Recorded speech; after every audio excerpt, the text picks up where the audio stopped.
Village could join the NASCAR Cup Series in 2026 with Trackhouse Racing, and Denny Hamlin will miss the NASCAR Cup Series race at Mexico City. What's going on, guys? It's Daniel, and welcome back to our video. We got a ton of NASCAR and other motorsports stories discussed here today on the channel. Let's go ahead and just jump straight into those really quickly. We're first going to take a look at a ton of paint schemes that have been revealed over the course of the last couple days. Let's go ahead and just jump straight into them. The first paint scheme we're taking a look at is Chase Elliott's 2025 Design to Drive scheme that we'll see in a couple weeks from now at Atlanta Motor Speedway. I always love when they do this campaign. This car, it looks alright in my opinion. I love the designs that they do with a lot of things they do. It looks solid. Looking forward to seeing the racetrack at Atlanta. The next paint scheme we're taking a look at is Alex Arbys' 2025 Bella Sun Lucy scheme that we'll see this weekend in Mexico City. Scheme looks alright in my opinion, actually. I love the red. I like the green. The colors work very well on this one. Looking forward to seeing on the racetrack this weekend. The next paint scheme we're taking a look at is Jeb Burton's 2025 Bommarito scheme that we'll see this weekend in Mexico City. I like the different look to the Bommarito car. You've got a yellow look instead of a normal red look on the car. I think it actually looks really solid. Looking forward to seeing on the racetrack this weekend in Mexico City. And the final paint scheme we're taking a look at is Justin Haley's 2025 Dorman scheme that we'll see next weekend in Pocono. Honestly, I do like this car quite a bit. I love the orange on it. I think there's a lot of simplicity to this car. It does have a solid and good look. Looking forward to seeing on the racetrack next weekend in Pocono. And now we're going ahead and jump on to the next story of today's episode as we're talking about the Mexico City purses. As every time we have a NASCAR Cup, Xfinity Series, and Truck Series race, Bob Pockets puts out the purse money for the events. And according to Bob, for the Cup race, it's $12,561,250. And for the Xfinity Series race, it's $2,151,939. I believe this is the second largest purse outside of the Daytona 500. And for Xfinity, I believe it's either the first or second biggest purse they've had so far this year. This event is a really huge deal for the teams. Of course, they're going to be traveling out quite a bit, so they're going, of course, because of all the travel, they're giving out a little more money this time around, which makes a lot of sense. I think it's a really good decision to give these teams a little bit more money going into this weekend, and I think that over $12 million is a huge deal with the charter purse. Of course, all the non-charter teams are not going to get as much money this time around, but I think the money is certainly interesting, and it's good to see that more money will be coming in for this weekend in Mexico City. And now we're going ahead and jump on to the next story of today's episode as we're talking about Real Truck. As reported by Adam Stern on Wednesday, that Real Truck has a new licensing deal with NASCAR to sell 100 branded truck cover beds that will be sold for about $4,000 altogether. And there's only be a limited time edition beds. This is a really big deal. Real Truck is a pretty big bed cover company, I believe, from the Dodge and the Ram side of things, I'm pretty sure. And a lot of other people do sell this kind of stuff across the country. And to have 100 branded is a really huge deal. Of course, NASCAR, I think, has been growing a little bit over the course of the last year, and you've been seeing a lot more of these companies come in and work with NASCAR, and a lot of these other companies coming into work as well. So seeing a company like Real Truck come in, I think is a really big deal. Exciting to see they've come in and we'll have a new licensing deal with NASCAR to sell a bunch of different truck cover beds. I think it's really awesome stuff, in my honest opinion. And now we're going ahead and jump on to the next story of today's episode as we're talking about Arbys. As it was announced on Wednesday late afternoon, that Arbys is signed as presenting sponsor for the Chicago Street Course in a couple weeks from now and will be one of the top presenting sponsors for the event. It was also noted by Adam Stern that this could be the final Chicago Street Course race we see, as this is the last year of the contract currently at the moment. It is also a possibility that they could return in 2026 because they do have 2 extra years they can't sign for, but a lot of rumblings are that they're going to be heading to Chicagoland in 2026 for the NASCAR Cup, Xfinity, and maybe even the Truck Series as well. I think Arbys coming in, though, is a huge deal. They've had a lot of presence in NASCAR working with Rick Ware Racing, so I think that's a really exciting deal, and nonetheless, really glad to see that Arbys will be a presenting sponsor for the Chicago Street Course weekend in a couple weeks from now. And now we're going ahead and jump on to the next story of today's episode as we're talking about Pocono Raceway. As it was announced and reported by Bob Pockets a couple of days ago, that Pocono Raceway has announced that all 3,300 campsites have been sold out for Pocono next week. They're also expected, which hasn't been confirmed, it could be confirmed any day now, but they're very close to having a sellout for the race at Pocono. Pocono, ever since they went down to one day, they have had a lot more people show up and, of course, tune into those races because the ratings for those events have been very very, very solid. But having nearly 3,400 people campsites and have them sold out is a huge deal. Pocono is known for having a lot of really good camping like Michigan is, which I think Michigan had like 8,000 campsites. I think all of those sold out this year, I'm pretty sure. So we know that NASCAR, at least when you go down to one day, it can really help you get bigger numbers and everything else. So this is a really exciting deal for sure, and glad to see that all the campsites have been sold out for this weekend, and not this weekend, but next weekend at Pocono. I think that's exciting, and I think that's a really awesome deal,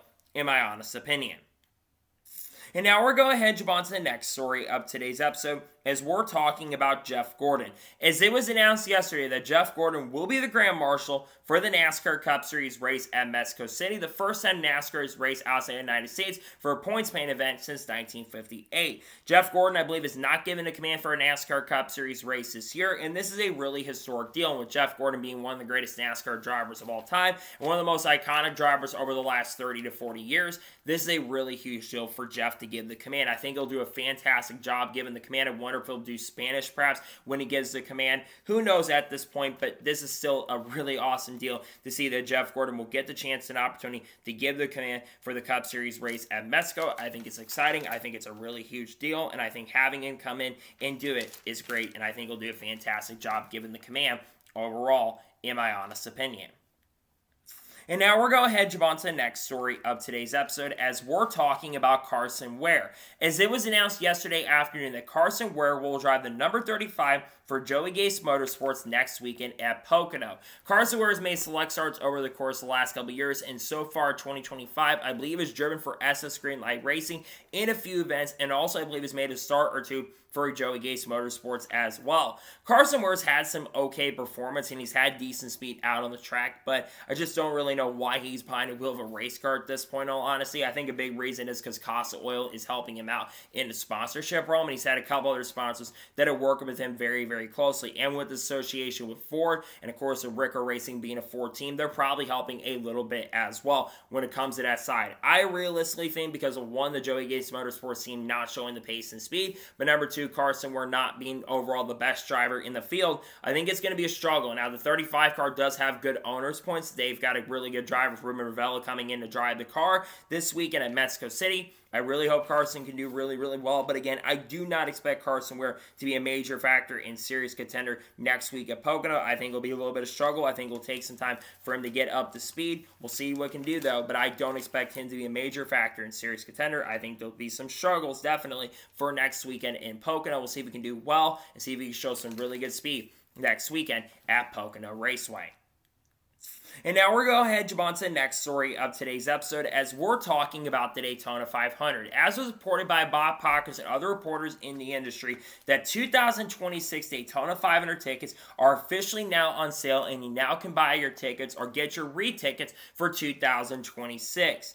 Obviously, of course, the Daytona 500 has been selling out, I believe, a little bit earlier every single year, and I do expect that because this will, I believe, be almost the 70th date. I think next year will be the 68th Daytona 500, I'm pretty sure, or like something like that. We're getting very close to 70 Daytona 500s, and a lot of people, of course, have been going to Daytona 500. Now, could we down the road see more seats added to Daytona so we can get more people to go to the event? I think that'd be huge. I know some have suggested adding the backstretch back there once again with the grandstands and getting some grass back there, which I think would be a really cool thing.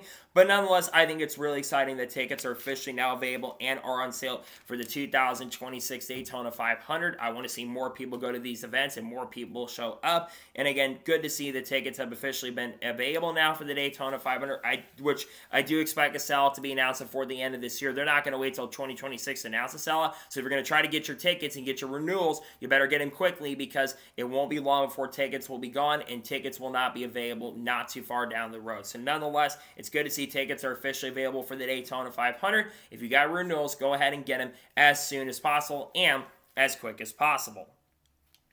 And now we're going ahead and jump on to the next story of today's episode, as we're talking about Lance Stroll. As it was announced on Wednesday early morning that Lance Stroll has been officially cleared and will return at this weekend's Canadian Grand Prix. For those who do not know, Lance Stroll did not race the most recent Spanish GP. The first race he has missed, I believe, since like 2021 or 2022. There were rumors that Filip Drugovich was going to drive that car in substitution, but of course, that did not end up happening. And there were some questions because of an injury that he had suffered Zandvoort. There were questions on whether Lance Stroll was going to even be cleared for this weekend, but he apparently undergone some surgery or undergone some medical treatment recently that is actually helping him be cleared and ready to go for this weekend in the Canadian GP.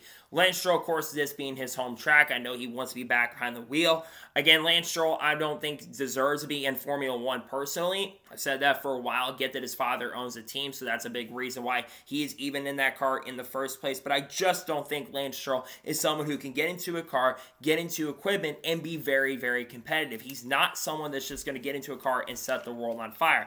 I guarantee you, if Philippe Drugovich was behind the wheel of that car would be running a hell of a lot faster. I think the speed would be there a lot quicker, and I think it would have a lot more pace in general. So I think when it comes to Lance, it's good to see that he's back. I just hope he can show some improvement because I've not seen anything that has been super, super impressive from him at this particular point. So we'll see what happens in regards to that going down the road, and we'll see if he can do really, really strong.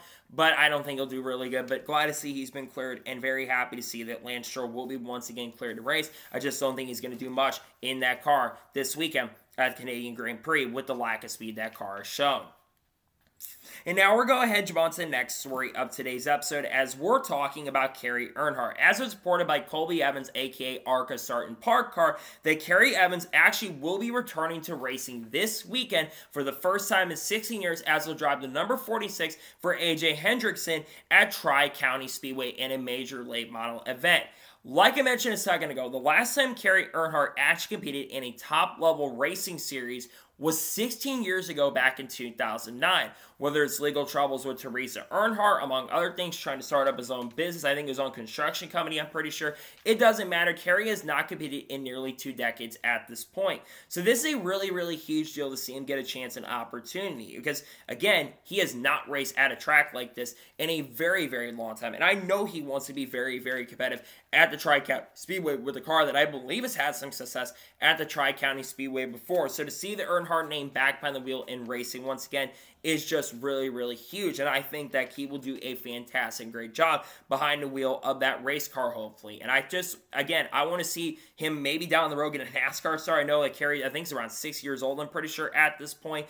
But I think it'd be really awesome maybe in the future if Carrie got the chance and opportunity to maybe do some NASCAR racing once again if things went well. But I think the main focus is he's got a family, and I think there's other things he's been focused on currently at this particular moment. So really exciting stuff nonetheless to see him back behind the wheel. Hope he do a really good job, and it'd be pretty awesome if he can go to victory lane in that car at the Tri-County Speedway this Saturday. And now we're going to head on to the next story of today's episode as we're talking about Ron Devine. As it was reported by Bob Pockers on yesterday, that Ron Devine has officially pled guilty in federal court, and his sentencing is expected to happen very, very soon. If y'all know who Ron Devine is, he was one of the guys who owned BK Racing, and he had a lot of outstanding loans that basically were a little bit fraudulent. He, of course, the BK franchise owner, which he wasn't originally sponsored by Burger King, which, of course, because of his franchise, he basically got that due to the franchises that he owns. And Ron Devine basically owed a lot of money to a lot of people. He had a charter up until 2018, which a charter inevitably went over to Front Row Motorsports for the number 36 car, which, of course, Matt Tiv ended up driving that car in 2019. And now they're once again a 3-car organization and 3-car team. But for Ron Devine, I think that, this kind of stuff that he did, stealing a lot of money from a lot of people. There's a lot of people that are owed a ton of money currently at the moment. And it really is a shame that a lot of really good drivers end up driving for this team for an organization that had a lot of shady stuff going on and a lot of scummy stuff going on overall in general. So I'm not surprised seeing him plead guilty. I do expect that his sentencing will probably come sometime before the end of this year on that front. I think he'll probably be going to jail for quite some time. Not exactly sure at this point because I'm not a legal expert, but I do think he probably will be going to jail because I do think that generally what happened here and what he did was unacceptable and kind of unforgivable in honesty of what's been going on. So nonetheless, I think he will end up in prison for quite some time. We'll have to kind of wait and see. Maybe he'll get a plea deal. I don't know at this point, but right now he'll be going to federal court, which is not shocking and surprising with what he did, in my honest opinion. And now we're going to head on to the next story of today's episode as we're talking about Rick Allen. As it was announced yesterday or Wednesday that Rick Allen will be back calling another race in 2025, as it has been announced that Rick Allen will be calling the Cars Tour race tomorrow afternoon at Dominion Speedway. Now, first of all, a lot of you people are going to be wondering, where's Eric Brennan? Well, who always calls the Cars Tour? Well, good news for Eric Brennan fans. He actually will be calling the ARCA race, I believe, this weekend at Berlin Raceway. From what I understand, I think he's actually going to be at the track, but I'm not sure at this particular point. So Eric Brennan is going to be calling the ARCA race at Berlin Raceway. So they called up Rick Allen. Rick Allen, in my opinion, should be calling NASCAR Craftsman Truck Series races. It blows my mind that this guy, who in my opinion, while he's not as good as he might not even as good as Adam Alexander anymore, Rick Allen is still fantastic at what he does. And I know he's not as good as Lee Diffie, but Rick Allen was still a commentator who had been getting better as time progressed and went on. And when it was announced he was going to be getting replaced by Lee Diffie, while I was excited for Lee to get the chance to call NASCAR Cup Series race again like he did in the mid-2010s, I felt bad for him because I know Rick Allen kind of felt like he was cheated out a little bit. And I know he has stated publicly as well that he wants to go ahead and call races once again. I mean, he's been doing PR stuff and doing radio stuff basically at these racetracks. You're telling me that he can't get the chance and opportunity to call races for Fox? This is no disrespect to Jamie Little. Jamie Little is an unbelievable pit reporter, but she should not be calling these races, and she should be on pit road while Rick Allen is calling these Truck Series race again. He should be the one replacing Mike Joy if Eric Brennan does not get the call to go replace Mike Joy. I think he needs to be the one replacing Mike Joy because he is so much better right now at this particular moment. Even though Mike Joy is still really good, Mike Joy is 75 or 76, and Rick Allen is 51 or 52, I believe. So he'd do really good if he was a lead commentator in the future replacement. So we'll see what happens down the road, but it's great to see him call the Car Stories. I think he'll do it phenomenal. I think he'll do it fantastic, and I think he'll do a really good job calling that race. I think it's going to be fun to see him calling races once again as he should be. I think it's really good. It's disappointing to see he's not been calling any of these races this year, but I'm glad to see now he'll get the chance and opportunity. Better late than never, I suppose, but I'm glad he'll get the opportunity to go ahead and call the race this weekend for the Cars Tour event. And now we're going ahead to jump on to the next story of today's episode as we're talking about IndyCar. As it was sadly confirmed yesterday on the IndyCar chassis and reported by Bob Pockrass and, of course, Nathan Brown as well, the IndyCar will not be releasing the new chassis and will be pushing it back from 2027 until 2028. There, of course, have been a lot of speculation this likely was going to happen because they're still trying to figure out what they're going to be doing for the new chassis for that year, and they felt like they were not going to be paired and ready to go for at least 2027, so that's why they're going to be going ahead and pushing it back to 2028. It's really, really disappointing because we have had the same chassis as IndyCar fans since 2012. This means that we're going to be going into the 17th season or 16th years with the same chassis altogether. And I'll tell you this about some of the racing we've seen. I think the short oval racing IndyCar has actually been all right because they've done some improvements to make that a little bit better. But the road course racing, in a nutshell, outside of the Detroit street course race, I think the road course racing generally has gotten a lot worse for IndyCar. And the Indy 500, well, yes, I think that there's been dirty air issues for a long time at the Indy 500. The hybrid really, I think, is preventing from a lot of major moves happening at the racetrack. And I think the Indy 500 finish was not that exciting. I think if we got rid of the hybrid right now and put a lot more focus on making the car less heavy, I think we would have a lot better racing at the moment. I mean, drivers have called for the hybrid to be removed from these Indy cars. Pat O'Ward's been a big proponent of that. I think Colton Hurd has been a big proponent of that. And in a nutshell, I think getting rid of that would be a really big win for the sport if that was to happen. So I think it definitely needs to happen where that is gone, and it definitely needs to be moved for sure. The problem is, I think, with Honda and rumors of even Honda, despite the fact that they've kind of helped Honda out quite a bit, there's been rumors and speculation that Honda could leave at the end of next year, and they might come to NASCAR as early as 2027, though they would have to have a new body ready for the 2027 season in 3 months from now. I'm pretty sure I think September 1st is a cutoff day for a body for 2027, so we'll have to kind of wait and see what happens on that front there. But it's disappointing to hear this news that there won't be a new chassis coming in for IndyCar, but at the same time, it's not shocking and surprising considering historical purposes, among other things with this kind of stuff. But I wish they would go ahead and have a new chassis in 27, but it will be a little bit later now. It'll be 2028 when that new chassis is released. Disappointing, but not the most surprising thing overall, in my honest opinion.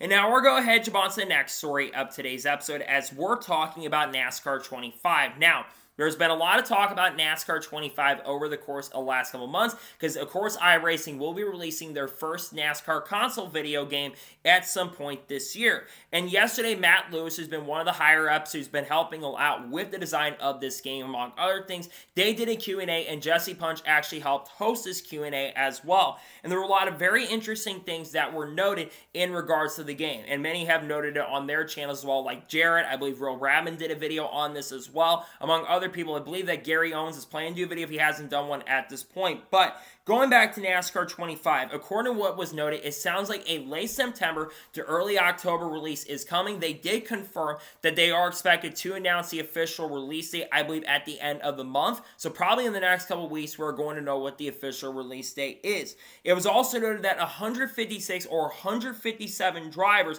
are going to be on the roster, and the rosters are expected to be released, I believe, in early July of next month.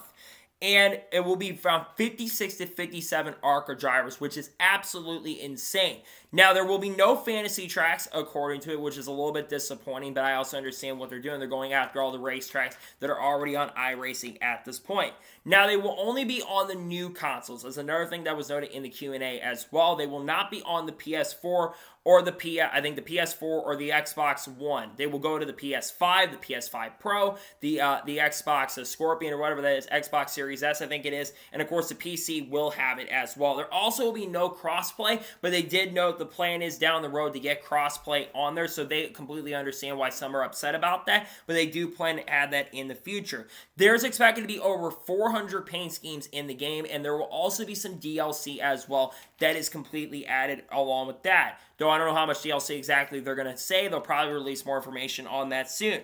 There won't be much silly season in the game, but they emphasize that that is the long-term goal, is to have silly season added to the game in the future with, I believe, year 2 or year 3. They have a 10-year plan currently at the moment, but they were very vague, which they were aware they were very vague in the Q&A. And finally, the soundtracks. Dale Jr. is designing the soundtrack, and Dale Jr. is heavily involved in this game to make this game very, very good. And apparently, according to what was said, I believe System of a Down was mentioned. I believe Eddie Rabbit was mentioned. I don't know who else was mentioned, but there were other names that were mentioned for this game as well. I am very much getting more optimistic about NASCAR 25. I'm cautiously optimistic because I think iRacing is doing a lot of the right things. They're saying the things, they're having Q&As, they're absolutely open. While we don't agree with everything that they're saying, I appreciate the openness and they completely understand what people want. They're aware of how bad NASCAR 21 Ignition was and how bad Motorsports games really was not open and didn't do a really good job with their Q&As. So I think that's a really important thing to look at. I really hope NASCAR 25 can be good.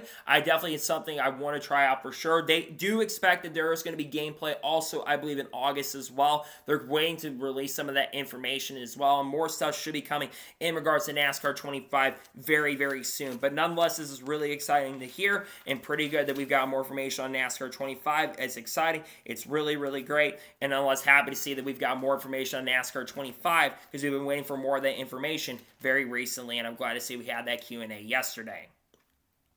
And now we're going ahead and jump on to the next story of today's episode as we're talking about the Michigan TV ratings from this past weekend. As was reported by Adam Stern yesterday, that Prime got 1.77 million viewers for the Firekeepers Casino 400 at Michigan. Now, that is technically down, I believe, about 20 or 30% from last year, which had 2.1 to 2.12 million people. So that's about a 400,000 drop from 2024. Now, when you look at that general number, I believe that is the lowest watched NASCAR Cup Series race outside of the Bristol Fall race in 2022. Ideally, that is not a fantastic number. However, when you actually look at the numbers and look at everything else, there was actually a little bit of some article stuff that came out recently from Sports Business Journal. According to them, they are up 32% in the 18 to 34 demographic. And for the 18 to 49 demographic over the first 3 weeks, they are up 11%. Now, in the 55-plus demographic, they are down 40%, and the overall rating is down 21% from races on USA and other networks last year. So what we're looking at here is that one of the things that NASCAR's new in this going into is very similar to the NFL. When the NFL went down to Amazon in 2021 or 2022, or back in 2019, I'm pretty sure, they had a massive drop in ratings from the get-go. They had about a 20 to 25% drop in ratings, but they have gradually built that up, and their audience has gotten a lot younger. What the long-term goal in NASCAR season is that they expected there was going to be a short-term loss. The long-term goal is a long-term gain. They want to have a long-term game going forward so they can have more people that can tune into these races and maybe transfer some of these younger fans into watching it. A lot more people like my age, for example, don't even watch TV. They watch a lot of streaming services because when you look at cable packages, for example, a lot of younger people cannot afford a cable package that's like $100. I mean, look at YouTube TV, for example, even Fubo TV. Those costs are around $82 to $83 a month. While with Amazon, for example, you're only charged $15 a month, and if you get a free trial for 30 days, you could have watched every single NASCAR Cup Series race on Amazon Prime, and you wouldn't have been charged anything at all. And even if you are getting charged, you're still only being charged $15 a month. That is not much compared to a cable package, especially if you're only going to use it for that said month. For the races, you can cancel at any time. And I think that's something to kind of important to look at is while the overall number may be down, which isn't the most ideal thing, we've also got to look at the facts outside of that.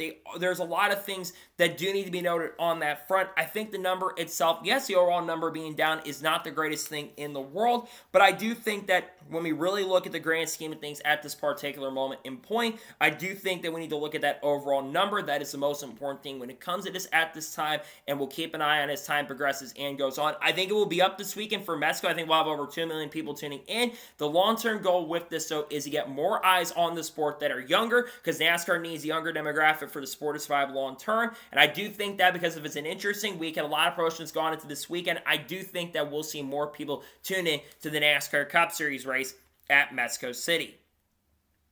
And now we're going to head on to the next story of today's episode as we're talking about Alex Bowman. Now, there were a lot of questions whether Alex Bowman would be cleared to return this weekend at Mexico City, but it was confirmed by Hendrick Motorsports and this reported by Joseph Strigley yesterday that Alex Bowman has officially been cleared to race the NASCAR Cup Series race at Mexico City. However, it is noted by Joseph Strigley and Hendrick Motorsports that Anthony Alfredo will be the standby driver for Alex Bowman this weekend in Mexico City. Now, obviously, of course, Anthony Alfredo, for those who do not know, he, of course, currently drives for the 42 car for Young's Motorsports, which does have ECR engines in the Xfinity Series. But Anthony Alfredo has been the standby driver because he is the simulator driver for the organization and the reserve driver for Hendrick Motorsports as well. So, if Anthony gets a chance and opportunity to drive, this will be an amazing and fantastic opportunity. For those who are asking why there was a lot of questions about it, well, if you watch the NASCAR Cup Series race at Michigan, there was a very, very hard crash for Alex Bowman at the racetrack. He hit the outside wall hard, and Alex Bowman even stated that is one of the hardest crashes, maybe the hardest crash he's ever taken in his racing career at that point. Even harder the hit he had at Texas Motor Speedway that set him out with a concussion for a couple weeks. And of course, we all know what happened in the sprint car accident at Route 34 Raceway at Lawrenceburg, Kansas. He ended up missing around 8 or 9 weeks, if I remember correctly, because of that, and didn't return until the Coca-Cola 600 due to an L3 vertebrae fracture, and didn't really look normal until the beginning of 2024. In general, it's really good to see Alex Bowman is cleared to race because let's be real and honest here, Alex Bowman has completely struggled this season, especially over the last 8 or 9 weeks.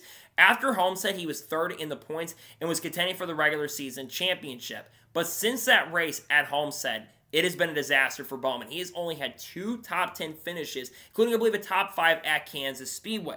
But his best finish outside of that, I believe, is 29th place and maybe another finish in the top 20. Now, granted, he's had engine issues, among other things, but there's been a lot of stuff that's been self-inflicted from this team when they've had actual pace and speed to contend. And Alex Bowman, while he's been solid at road courses in the next-gen era, he's not been absolutely spectacular. I mean, look at Coda. He's been really good there. He's also been, of course, pretty good at Chicago as he won the most recent race there. So Alex Bowman's a little bit inconsistent because also some of the other tracks, like, for instance, like Sonoma coming up, that's not historically a fantastic track for Alex Bowman. And you got to think about this. We have 6 of the upcoming 11 races are road courses or super speedways. This weekend in Mexico, you got Sonoma, you got Watkins Glen, and you got Chicago.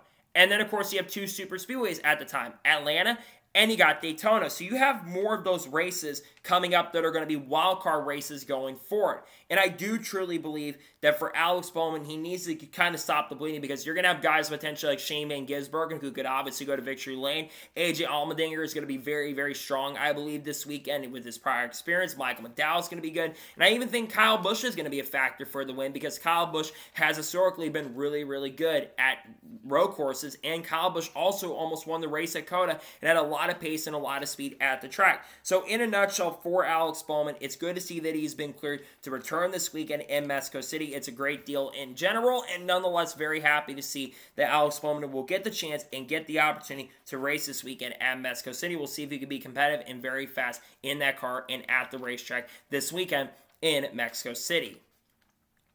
And now we're going to head on to the next story of today's episode, as we're talking about Ram. Now, obviously, Ram put out a really cool post yesterday talking about their big announcement they had. As we all know, going into next year, Dodge and Ram will be returning to NASCAR Craftsman Truck Series competition in 2026. Now, the only thing they officially announced and confirmed for the 2026 season is that they are going to have a truck out there. Now, Tim Kuklanis, I believe is the guy's name, he stated that their plan is to have around 4 to 6 teams out on the track. It doesn't mean that there are 4 to 6 organizations out there and they're going to have half the field. What this means is there are going to be around 4 to 6 trucks out there in 2026, but they have not announced who will be joining up with the team currently at the moment. Now, there are some interesting names that were associated with the Ram program, and there are 3 or 4 big teams that, according to Adam Stern, and I've heard some of this as well, that could be involved with this program. The first one is Nice Motorsports. Nice Motorsports, we have heard, is a team that, is not the number one Chevrolet team currently at the moment. McAnally Hilgeman Racing is the number one team at this particular moment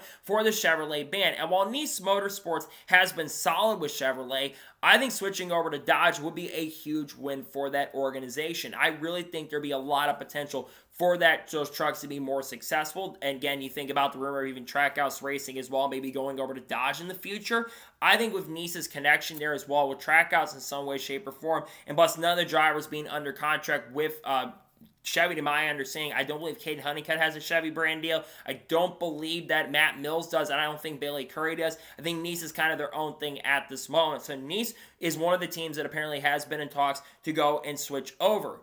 Moving on, let's talk about some of the other organizations. GMS Racing. Bob Parker's noted it, Adam Stern has noted it, but it sounds like that there is a very good chance and possibility that we could perhaps see GMS Racing make a return to NASCAR competition with the Dodge program. There's been rumors and speculation for weeks on end that something like this very much could end up happening. GMS Racing was one of the most successful teams in the 2010s going into the early 2020s. They won the championship in 2020 with Sheldon Creed. They also, of course, won the championship in 2016 with Johnny Sauter, and nearly won the championship in 2018 with Johnny Sauter as well. Had a good chance to win the championship in 2019 with Brett Moffitt, who got a couple wins for the organization.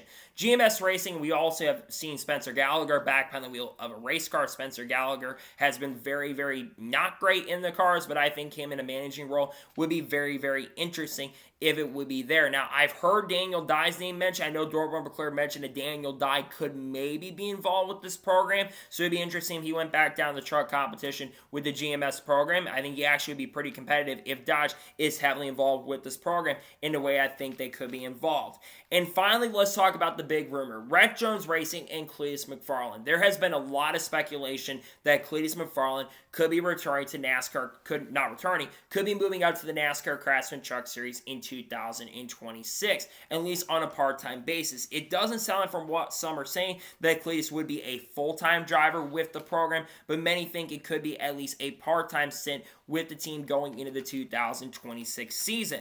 I think Cletus going full-time would not be the right decision, as much as I think Cletus McFarland is really, really good for the sport and would bring a lot of eyes on the sport in particular. We've seen some pretty good ratings for ARCA, and we've even seen the onboard cameras where NASCAR definitely wants to see Cletus in this thing. But Cletus has also denied multiple times, at least at the moment that this is happening. Apparently, there are major discussions going on that Cletus could move up next year, and apparently some have also noted that Rhett Jones Racing was a former Dodge team at one point who had a Dodge program not many years ago, and I know that Rhett Jones wants to make moves. Plus, Greg Zipadelli is very heavily involved in the program, as well as one of the higher ups at this particular moment in point. So I would absolutely expect that if this was to happen, we could see this going down for sure. in general, I'm very intrigued to see who is going to be part of the Ram program going into next year. This is one of the big surprising things as you think about their future in Cup as well. I talk about Trackhouse. There's been speculation that Trackhouse Racing could be one of the teams that switches over to that program if they are to move up next season. So we'll have to keep an eye on the story as time progresses and goes on of who will get behind the wheel and who will drive for the Ram program going into next year, which drivers are going to pick up, and which drivers are truly going to end up choosing for next year. So it's going to be interesting. We'll find out as time progresses and goes on as more information comes out. We've only got about 8 months so for it to figure out, so hopefully we'll get some of that soon. When we also hopefully will get some news in regards who will be driving those cars in the not so distant future. And now we're going to jump on to the first of two major stories in today's episode as we're talking about Denny Hamlin. Now, we all talked about this yesterday. I did a video covering the story on the channel yesterday, but it was announced and confirmed that Denny Hamlin will not be running the NASCAR Cup Series race at Mexico City and will miss the NASCAR Cup Series race at Mexico City. It was noted by Seth Eggert this is the first time that a previous winner of a race missed because of some situation. Now, why is Denny Hamlin missing the NASCAR Cup Series race at Mexico City? Well, the big reason why he's missing the NASCAR Cup Series race is because of the birth of his son. Now, it is noted that his son was born yesterday on Wednesday or 2 days ago when you're watching this video, but Denny Hamlin is missing because of that currently at the moment because of the birth of his son. Now, who will be the substitute driver for Denny Hamlin this weekend? Well, it was announced and confirmed that Ryan Truex will be the substitute driver for Denny Hamlin this weekend. Ryan Truex is the standby and reserve driver for Joe Gibbs Racing. He also is a simulator driver for the team and for the organization as well. Ryan Truex also has made select starts for Joe Gibbs Racing over the course of the last couple of years, and he's picked up 3 wins over the last few years as well. He won it at, I believe, Dover back in 2022 or 23, I'm pretty sure, and also picked up a win at Dover in 2024 and won at Daytona as well. And I think this is going to be the best opportunity Ryan Truex has had, considering the fact that Ryan Truex has been very, very competitive in this equipment. He's been in competitive equipment, not much. And he's not made a NASCAR Cup Series start. I got this fact wrong. The last time he made a start in the NASCAR Cup Series, I believe, was Chicagoland in 2014. So it's been 11 seasons since Ryan Truex got a chance and opportunity to drive for this team. This is in a Cup, or at least drive a good Cup car. This is the best opportunity that he's ever had at this point. And I think this is an amazing opportunity. But going back to Denny Hamlin, there are going to be some questions in regards to what's going to happen with Denny Hamlin and whether or not he will receive a waiver for the event. For those wondering, birth of a child is part of the waiver requirements. So Denny Hamlin, I 100% expect that he will receive a waiver. If he doesn't get a waiver, this is a really bad look on NASCAR's end. Number one, Denny Hamlin is currently in a lawsuit with NASCAR at this moment with the 23M Racing and Frommer Motorsports legal stuff going on at this particular moment in time. And if they were to basically not give Denny Hamlin a waiver, this could look really, really bad for the lawsuit going forward. So that's one reason why I actually do not believe they are going to not give Denny a waiver. This, again, is also one of the reasons, because remember, they changed the waiver rules going into this year because Kyle Larson, of course, did not run the Coke 600, which, by the way, he had intentions to run the Coke 600, but of course, they felt like he didn't have full intentions to go ahead and race it at that point, which, again, NASCAR and Fox really called it for humidity, so that they basically didn't have to get back out on the racetrack. But for Denny Hamlin, also, you got to think about a couple other things. Number one, if we were racing at Charlotte or racing at Darlington, I think Denny Hamlin would absolutely have gone and raced and then come back. The problem is it international trouble? We've talked about this yesterday, but they've already changed their practice schedule, and they're already having logistical issues, and teams are still trying to get into Mexico City. I mean, they've pushed Xfinity Series practice back to Saturday. It's going to be a very busy Saturday, but which, again, it's been extended because of that, and you have to be up a little earlier for that. But also, you got to think about some other stuff as well. Travel, logistical issues, among other things, international borders. That makes a lot of sense. But also, you got to look at this as well. Denny Hamlin has had a very, very good season. It's not like Denny Hamlin is running poorly. Denny Hamlin is third in the regular season. Sandy's likely dropped a little farther back because he's missing this week. But Denny Hamlin, of course, has picked up 3 victories this season. Now his 57 career NASCAR Cup Series wins. He, of course, won most recently previously at Michigan in fuel mileage. He also won at Marshal earlier in the season in dominating fashion, and also won the Cup race at Darlington after William Byron had dominated the event. Kind of similar how William Byron dominated the event at Michigan and couldn't get the win because of fuel mileage at the end of the day. So for Denny Hamlin, I expect him to get a waiver. I do think he will receive a waiver at this point, because this is one of those things where birth of a child comes into effect, and I think spending time with his family is the number one most important thing at this point. I get people care about racing, and I think a lot of us do care about racing, but at the same time, for personal reasons and understandable reasons, he will miss this weekend in Mexico City, which again, this is really the only decision that they have generally could have made for it to work out in a nutshell. If they do not give Denny Hamlin a waiver, and we're still talking about this will be an awful look for NASCAR, because again, they put this in their rule book, and they put this in for all the stuff as well. And with the legal trouble, 2011 front row, Michael Jordan, all that kind of stuff, it would be incredibly foolish on NASCAR's part if they were to not hand out a waiver to Denny Hamlin. So again, I expect 1,000% that Denny Hamlin is going to receive a waiver, and he'll be able to compete for a championship. And I think Hamlin has a great opportunity and a fantastic chance, and I think he will be a major factor to win the championship this season. I think he's going to have a very fast and a really strong pace car going into these events, and I think Hamlin, again, really has a great opportunity here to win the championship. But as of this particular moment in point, he will miss the NASCAR Cup Series race in Mexico. Again, he's also a former winner at this track as well. He did pick up the win not too long ago back, well, kind of a long time ago, almost 20 years at this point, back in 2006, which, by the way, was his first national touring win in NASCAR competition in all three series. And then, points win, because he definitely won the race, won the Budweiser shootout back in 2006. But for Denny Hamlin, this is about the right decision that could have been made at this point. The main focus needs to be his family, and I think Denny Hamlin is making the right overall decision at this particular moment and this particular point. And I think with him spending time with his family, it's really a no-brainer at this point. And now we're going to head on to the final major story of today's episode, as we're talking about silly season once again. Now, earlier this week, Bob Pockrass released his silly season article. We kind of talked about a little bit of this stuff on the channel, but we'll talk a little bit more about it here. And he talked about a lot of different drivers in regards to things. So beginning with Bubba Wallace. Originally, Bob had reported that Bubba Wallace is in contract extension talks, but it was confirmed that Bubba Wallace will be back with 23XI Racing next year.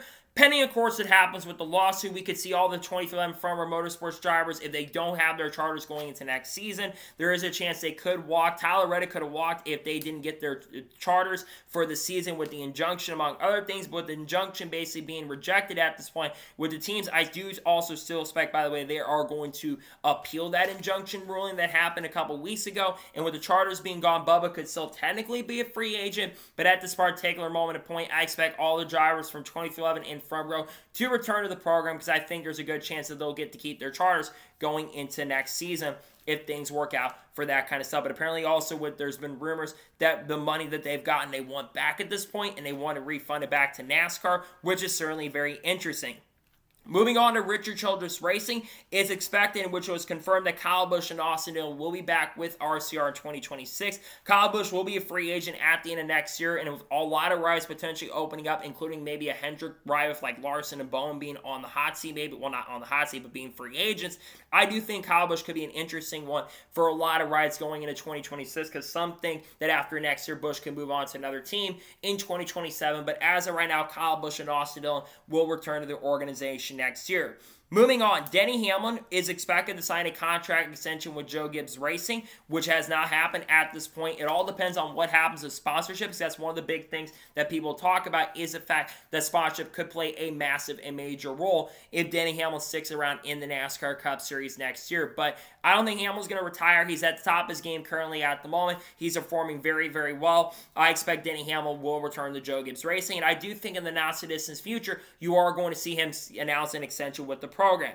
Moving on with Austin Cindric. Austin Cindric, we all know, is expected to return to Team Penske next season. It has been noted and confirmed that that is going to happen, that he will be back with the program. Roger has denied, in fact, he probably will get even a longer extension at this particular moment in point, but I do expect Cindric will stay with Penske for the long-term future. Plus, I think Cindric's honestly been doing a lot better job behind the wheel of that car this season, so it would make no sense whatsoever if Cindric was to lose a seat with the program. I expect Cindric to continue driving that car going into 2026 and probably 2027 as well. Now let's talk about the Wood brothers. It was noted by Bob Pockets that Josh Berry is expected to return to the Wood brothers next season, considering how well Josh Berry's been running this year, despite the fact he's kind of below the cutoff line at this point. Josh Berry's been phenomenal in that car this year. He's just had a lot of bad luck in a nutshell, but he's done a great job, won the race at Las Vegas Motor Speedway, and generally he's had a lot of really good speed this year, including on the intermediate tracks, and he could have been a sleeper pick to win the race at Charlotte and other races as well. And I think he had a really good car in Michigan before they faded back in the pack. But Josh Berry, I think, is absolutely someone who will be very, very good later in the year. Moving on to RFK Racing, it is expected that Brad Keselowski, Chris Buescher, and Ryan Preece will all return to the team next year, and they will not be affected by the Legacy Motor Club and Rick Ware Racing lawsuit that we're going to be talking about here in just a minute. Brad has had a bad season, but Brad wants to continue racing until he's a little bit older. I think retirement will be considered a little bit earlier than he originally thought, but Brad will be 42 next year. I think retirement will be something to definitely watch out for going forward.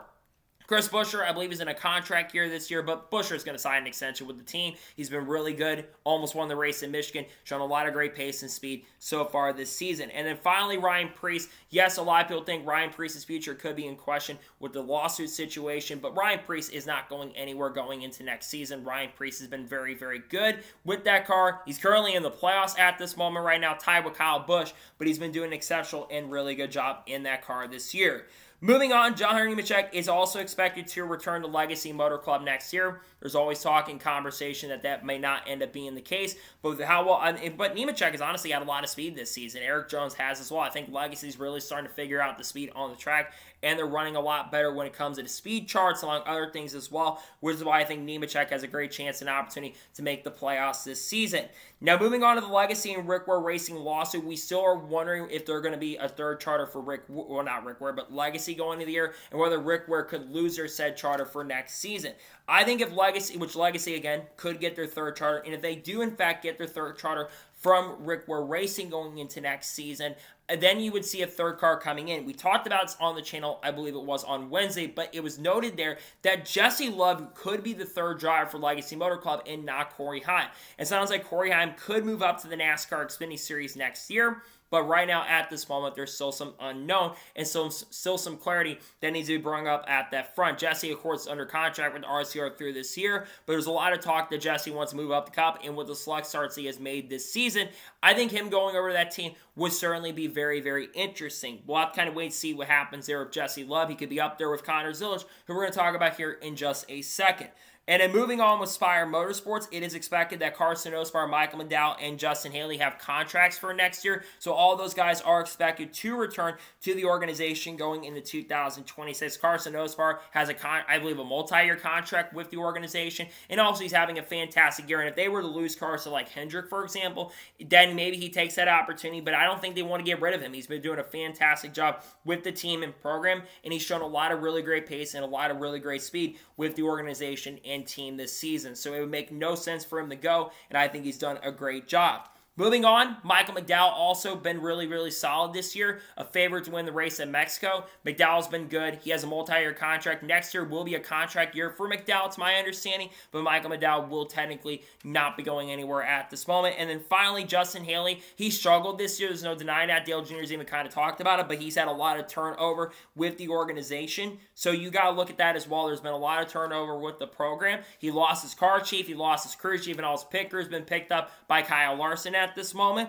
and he's even lost other people who've gone over to work with Chase Elliott, so you got to think about that too for Haley. He's had a lot of things go wrong that have not really been his fault. And then finally, the things we know, Ty Dillon is expected to sign a contract extension with Kaulig. They're in those contract talks at this point, but it sounds like Ty Dillon more than likely will be back with Kaulig Racing next year, whether it's that is with their Cup program or their Xfinity program, that is to be determined. We'll see Ty Dillon more than likely back along with AJ Allmendinger. Which brings us to the final talking point. What happens between Daniel Suarez, Shimon Gisbergen, and Connor Zilisch? Now, obviously, right now you've got three drivers fighting for two spots. Ross Chastain, I believe, does have a contract till around 2027 or 2028. And I do truly believe that we're going to see some changes over there outside of Ross Chastain. Plus, Ross already has picked up his 6th career Cup Series win a couple weekends ago at the Coca-Cola 600. And he's actually been really competitive in that car, despite the fact that qualifying speed has not been there. So you're looking at 3 drivers that are fighting for the spot between Zilich, SVG, and Daniel Suarez. Now, Daniel Suarez is the only driver that is truthfully in a contract year with Trackhouse Racing at this moment, while Connor Zilich and Shane Van Gisbergen are under multi-year contracts with the organization at this time.